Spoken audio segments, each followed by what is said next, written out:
নমস্কার বন্ধুরা, আমি শুভদীপ তোমাদের স্বাগত জানাই আমার ইউটিউব চ্যানেল জ্ঞান মার্কে। এই ভিডিওতে আমরা রায় ও মার্টিন প্রশ্নবিচিত্রা থেকে ষষ্ঠ শ্রেণীর ভূগোল বিষয়ের তৃতীয় পর্যায়ক্রমিক মূল্যায়নের 10 নম্বর স্কুল অর্থাৎ Shyambazar AV school government sponsored এর প্রদত্ত প্রশ্নপত্রটির প্রশ্নগুলির উত্তর নিয়ে আলোচনা করব। দেখো, 1 বলেছে ভারতের রেখা মানচিত্রে নিম্নলিখিত বিষয়গুলি উপযুক্ত প্রতীক চিহ্ন সহ বসাও। 1 বলেছে থর মরুভূমি। তোমরা দেখো, ভারতের মানচিত্রের পশ্চিম দিকে যে হলুদ রঙের অংশটি দেখানো হয়েছে সেটি হলো থর মরুভূমি। 2 করমণ্ডল উপকূল। তোমরা দক্ষিণ ভারতে দেখো যে লম্বা রেখা দিয়ে, কমলা রঙের রেখা দিয়ে যে অংশটি দেখানো হয়েছে সেটি হলো করমণ্ডল উপকূল। 3 গঙ্গা নদী। এটা দেখো, মধ্য ভারত থেকে যে রেখার মতো অংশটি সৃষ্টি হয়ে পূর্ব দিকে প্রবাহিত হয়ে পশ্চিমবঙ্গে একদম নিচে অর্থাৎ বঙ্গোপসাগরে গিয়ে মিশেছে, এটা হলো গঙ্গা নদীর গতিপথ। 4 ভারতের রাজধানী। এটা দেখো, দিল্লিকে দেখানো হয়েছে একটু উত্তর ভারত করে। আর 5 ম্যানগ্রোভ অরণ্য। এটা দেখো, পশ্চিমবঙ্গের দক্ষিণ অংশে সবুজ রং করে ম্যানগ্রোভ অরণ্যকে দেখানো হয়েছে। এবার 2 বলেছে সঠিক উত্তরটি নির্বাচন করো। 2-1 পৃথিবী যে পথে সূর্যের চারিদিকে ঘোরে তাকে বলে, এটা হবে অপশন বি কক্ষপথ। 2 সূর্যাস্তের ঠিক পরের সময়কালকে বলা হয়, এটা হবে অপশন সি গোধূলি। 3 পূর্ণবৃত্ত হলো, এটা হবে অপশন বি সুমেরু বৃত্ত রেখা। 4 ভারতের প্রমাণ সময় যে দ্রাঘিমা অনুসারে হয় তা হলো, এটা হবে অপশন সি 82 ডিগ্রি 30 মিনিট পূর্ব। 5 বায়ুর আর্দ্রতা মাপক যন্ত্রটির নাম হলো, এটা হবে অপশন ডি হাইগ্রোমিটার। 6 সূর্যরশ্মির যে অংশ পৃথিবীর বায়ুমণ্ডলকে উত্তপ্ত করে না, সরাসরি মহাশূন্যে ফিরে যায়, তাকে বলে, এটা হবে option C albedo. 7 fridge, AC, রং প্রভৃতি থেকে নির্গত গ্যাসটি হলো, এটা হবে অপশন এ সিএফসি। 8 তাজমহলের পাথর ক্ষয়ের কারণ, এটা হবে অপশন ডি অ্যাসিড বৃষ্টি। 9 সাধারণ কথাবার্তার তীব্রতা, এটা হবে অপশন বি 65 ডেসিবেল। 10 ভারতের উচ্চতম পর্বতশৃঙ্গ, এটা হবে অপশন বি গডউইন অস্টিন। 11 ভারতে বর্ষাকালে বৃষ্টিপাত হয়, এটা হবে অপশন এ দক্ষিণ পশ্চিম মৌসুমি বায়ুর প্রভাবে। 12 পলি মাটি দেখতে পাওয়া যায়, এটা হবে অপশন ডি প্লাবনভূমি অঞ্চলে। 13 পার্বত্য অঞ্চলে বেড়াতে গেলে যে গাছ বেশি দেখতে পাওয়া যায় তা হলো অপশন এ দেবদারু। 14 একটি পানীয় ফসল হলো, এটা হবে অপশন সি চা। 15 তুলো চাষ সবচেয়ে ভালো হয়, এটা হবে অপশন এ কালো মাটিতে। 16 ভারতের বৃহত্তম আদিবাসী গোষ্ঠীর নাম, এটা হবে অপশন ডি গোন্ড। 17 ম্যাপ শব্দটির অর্থ, এটা হবে অপশন সি কাপড়। 18 মানচিত্রে কৃষিজমি দেখানোর জন্য ব্যবহার করা হয়, এটা হবে অপশন ডি হলুদ রং। এরপর 3 বলেছে নিচের প্রশ্নগুলির নির্দেশ মতো উত্তর দাও। 1 বলেছে দ্রাঘিমা রেখার পরিবর্তনে ড্যাশের সময় পাল্টে যায়, উত্তর হবে প্রমাণ সময়। 2 ড্যাশ ভারতের বৃহত্তম রাজ্য, উত্তর হবে রাজস্থান। 3 মানচিত্রের দূরত্ব ও বাস্তব দূরত্বের অনুপাত হলো, এটা হবে ড্যাশ, উত্তর হবে মানচিত্র স্কেল। বি বলেছে স্তম্ভ মেলাও। দেখো বি এর 1 বলেছে গারো, এটা হবে অপশন বি মেঘালয়। 2 পশ্চিমঘাট পর্বতের আর এক নাম, এটা হবে option C Sahyadri. 3 red panda, এটা হবে অপশন এ হিমালয় পার্বত্য অঞ্চল। এরপর 3 সি বলেছে নিচের বিবৃতিগুলি শুদ্ধ না অশুদ্ধ লেখো। 1 বলেছে পৃথিবীর ক্ষুদ্র প্রতিরূপ হলো গ্লোব, এটা শুদ্ধ। 2 মুম্বাই শহরের জলবায়ু সমভাবাপন্ন প্রকৃতির, এটাও শুদ্ধ। 3 রাজস্থানে প্রচুর পরিমাণে ধান হয়, এটি অশুদ্ধ। 3 ডি বলেছে নিচের প্রশ্নগুলির এক কথায় উত্তর দাও। 1 বলেছে অপ্রচলিত শক্তির ব্যবহার কোন ধরনের দূষণ কমায়, উত্তর হবে বায়ু দূষণ। 2 বলেছে 100% মেঘাচ্ছন্নতা মানে কীরকম আকাশকে বোঝায়, উত্তর হবে সম্পূর্ণ মেঘলা আকাশকে বোঝায়। 3 বলেছে স্কুল ও হাসপাতালের সামনে সাইলেন্স বোর্ড লাগানোর মানে কি, উত্তর হবে এর অর্থ হবে নীরব এলাকা ঘোষণা করা বা জোরে কথা বলা নিষেধ। এরপর 4 বলেছে অনধিক 30টি শব্দের মধ্যে নিচের প্রশ্নগুলির উত্তর দাও। 1 বলেছে মহাবৃত্ত বলতে কি বোঝো, উত্তর হবে যে বৃত্তাকার রেখা পৃথিবীকে দুটি সমান গোলার্ধে বিভক্ত করে তাকে মহাবৃত্ত বলে। পৃথিবীর বিষুব বা নিরক্ষীয় অঞ্চল বরাবর কল্পিত 0 ডিগ্রি অক্ষরেখা একটি মহাবৃত্ত, আর 0 ডিগ্রি দ্রাঘিমা রেখা বা মূলমধ্য রেখা ও 180 ডিগ্রি দ্রাঘিমা রেখা দুটি মিলিতভাবে অপর একটি মহাবৃত্ত তৈরি করে। এরপর দেখো 2 বলেছে গ্রামাঞ্চলের তুলনায় শহরে শব্দ দূষণের তীব্রতা বেশি কেন, দেখো উত্তর হবে ক শহরাঞ্চলের তুলনায় গ্রামে উদ্ভিদের সংখ্যা বেশি, উদ্ভিদ উত্তম শব্দ শোষক রূপে কাজ করে। আর খ শহরাঞ্চলের তুলনায় গ্রামে শিল্প কলকারখানা যানবাহন ও লোক সংখ্যা অনেক কম। এরপর 4 3 বলেছে কয়াল কাকে বলে, উত্তর হবে মালাবার উপকূলের লবণাক্ত উপহ্রদগুলিকে কয়াল বলে। ভেম্বানাথ হল ভারতের বৃহত্তম কয়াল। 4 বলেছে আদিবাসী কাদের বলা হয়, উত্তর হবে আদিবাসী হলো এক বিশেষ সামাজিক গোষ্ঠী যারা প্রাচীনকাল থেকে শিকার ফলমূল সংগ্রহ করে জীবন ধারণ করে আসছে, যাদের জীবনযাত্রা সম্পূর্ণভাবে প্রাকৃতিক পরিবেশের উপর নির্ভরশীল। এরপর 5 বলেছে অনধিক 50টি শব্দের মধ্যে নিচের প্রশ্নগুলির উত্তর দাও। তার আগে তোমাদের অনুরোধ করব ভিডিওটা দেখে উপকৃত হলে একটি লাইক করবে, শেয়ার করবে, কমেন্ট করবে এবং নতুন হলে চ্যানেলটিকে অবশ্যই সাবস্ক্রাইব করে নেবে। দেখো 1 বলেছে অক্ষরেখা ও দ্রাঘিমা রেখার মধ্যে 3টি পার্থক্য লেখো। দেখো উত্তর হবে 1 অক্ষরেখাগুলি হয় পূর্ণ বৃত্তাকার, অন্যদিকে দ্রাঘিমা রেখাগুলি হয় অর্ধবৃত্তাকার।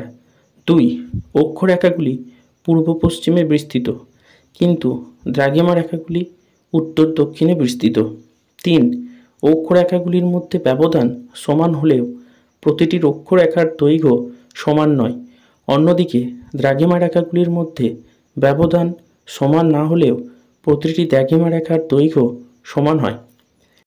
5 1 অথবাটা বলেছে নিরক্ষীয় তল ও কক্ষ তল কাকে বলে, উত্তর হবে নিরক্ষীয় তল পৃথিবীর নিরক্ষরেখা বরাবর কোনো তল কল্পনা করা হলে যে কাল্পনিক তলটি পাওয়া যায় তাকে নিরক্ষীয় তল বলে। আর কক্ষতল পৃথিবীর কেন্দ্র ও কক্ষপথ যে কাল্পনিক তল বরাবর অবস্থান করে তাকে কক্ষতল বলে। 5 2 আন্তর্জাতিক তারিখ রেখা সম্পর্কে যা জানো লেখো। উত্তর হবে 180 ডিগ্রি দ্রাঘিমা রেখাকে মোটামুটিভাবে অনুসরণ করে আন্তর্জাতিক তারিখ রেখাটি কল্পনা করা হয়েছে। এই রেখাটির বেশিরভাগ অংশ প্রশান্ত মহাসাগরের উপর অবস্থান করছে। রেখাটি এমনভাবে টানা হয়েছে যাতে কোনো দেশের উপর দিয়ে না যায়, কারণ যদি তা হতো তাহলে একই দেশের দুটি তারিখ হয়ে যেত। এই রেখাটির পূর্ব দিকের দেশগুলিতে তারিখ পশ্চিম দিকের দেশগুলির থেকে একদিন এগিয়ে থাকে। এরপর 5-2 অথবাটা বলেছে AM ও PM বলতে কি বোঝো? উত্তর হবে AM এর পুরো কথাটি হলো অ্যান্টি মেরিডিয়ান। রাত 12টার ঠিক পর থেকে দুপুর 12টার আগে পর্যন্ত সময়কে AM দ্বারা প্রকাশ করা হয়।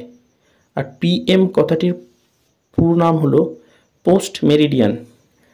দুপুর 12টার ঠিক পর থেকে রাত 12টার আগে পর্যন্ত সময়কে PM দ্বারা প্রকাশ করা হয়। এরপর 5-3 বলেছে বায়ু দূষণের 3টি কারণ লেখো। দেখো উত্তর হবে 1. অগ্ন্যুৎপাত, দাবানল, ধূলিঝড় প্রভৃতি প্রাকৃতিক কারণের জন্য বায়ু দূষণ হয়। 2. জীবাশ্ম জ্বালানির অতিরিক্ত ব্যবহারের জন্য বায়ু দূষণ ঘটে। 3. অতিরিক্ত বৃক্ষচ্ছেদন এবং জনসংখ্যা বৃদ্ধির জন্য বায়ু দূষণ ঘটে। এরপর 5-3 অথবাটা বলেছে বায়ু দূষণ কমাতে আমরা কি করতে পারি। দেখো উত্তর হবে 1.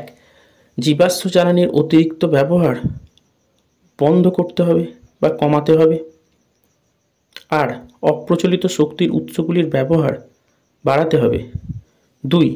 বৃক্ষরোপণ করতে হবে। 3. ব্যাটারি চালিত যানবাহনের ব্যবহার বাড়াতে হবে। 4. শিল্প কলকারখানা থেকে নির্গত ক্ষতিকারক গ্যাসগুলি যাতে সরাসরি বায়ুমণ্ডলে না মেশে তার জন্য যন্ত্রপাতি স্থাপন করে নির্গত ক্ষতিকারক গ্যাসগুলি শোধন করতে হবে। 5-4 বলেছে মানচিত্রের অপরিহার্য উপাদানগুলি কি কি। দেখো উত্তর হবে মানচিত্রের 4টি অপরিহার্য উপাদান আছে। সেগুলি হলো 1.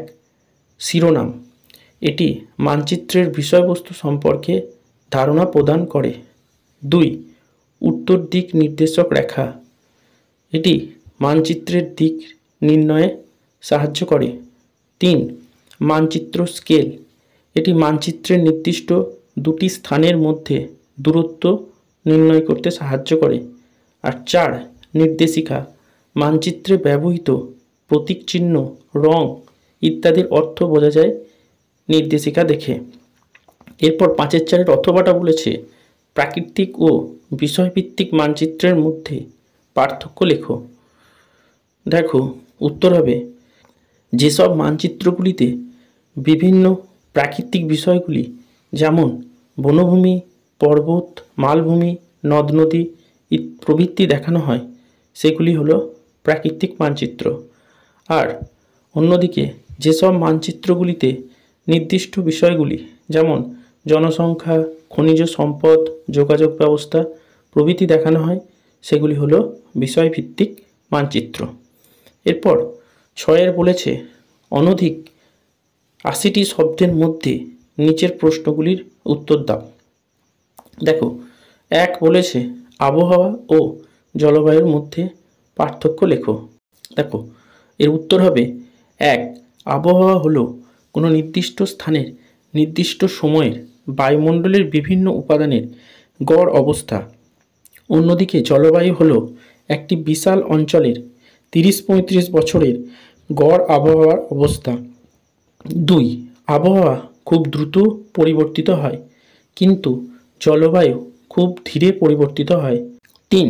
আবহাওয়া খুব স্বল্প পরিসরে পরিবর্তিত হয়, অন্যদিকে জলবায়ু বিস্তীর্ণ অঞ্চল ভেদে পরিবর্তিত হয়। এরপর ওই অংশটার সঙ্গেই আরও একটা প্রশ্ন দিয়েছে লম্ব রশ্মি অপেক্ষা তির্যক রশ্মিতে উত্তাপ কম হয় কেন।